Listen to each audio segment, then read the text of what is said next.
Eh, lah, tak ada seekor burung pun. Mana semua menghilang? Kancil! Kancil! Oh, bangau. Kancil, cuba tengok sekeliling. Kau tak rasa apa-apa yang pelik? Tak, apa yang pelik? Tak ada apa-apalah. Bangau. Kau tak pergi menghadap Raja Sulaiman? Raja Sulaiman? Buat apa? Untuk dapatkan hadiah istimewa. Raja beri hanya untuk kaum burung. Apa? Betul ke?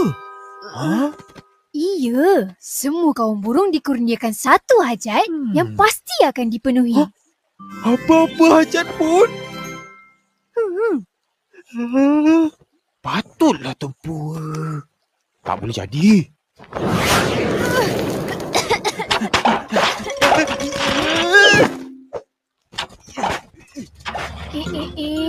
Tak cakap terima kasih pun.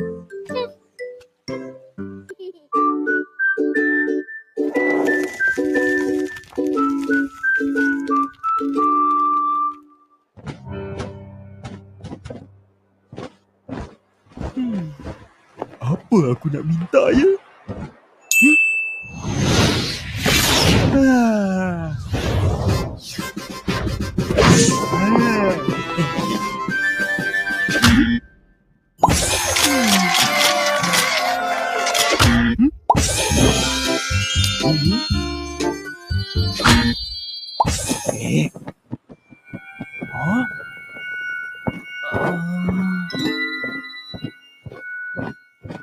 Itu macam...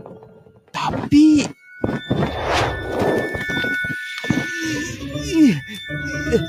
Silaunya.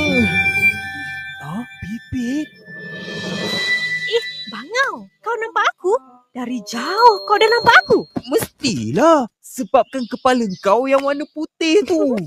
Iya, ini kurniaan Raja Sulaiman.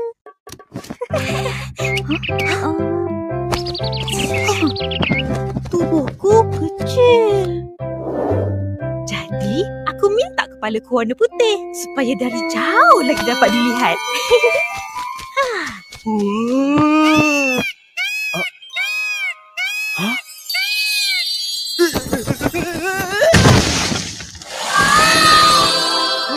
Merak.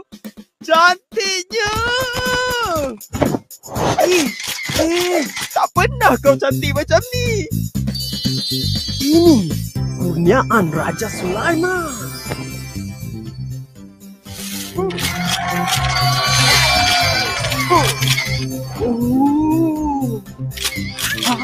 Sini. Cantik.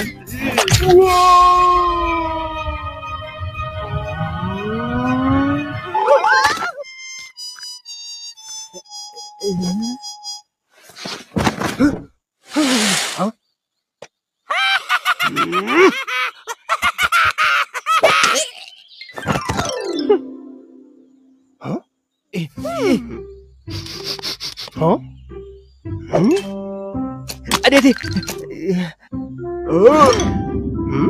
Kau minta apa? Aku belum minta lagi.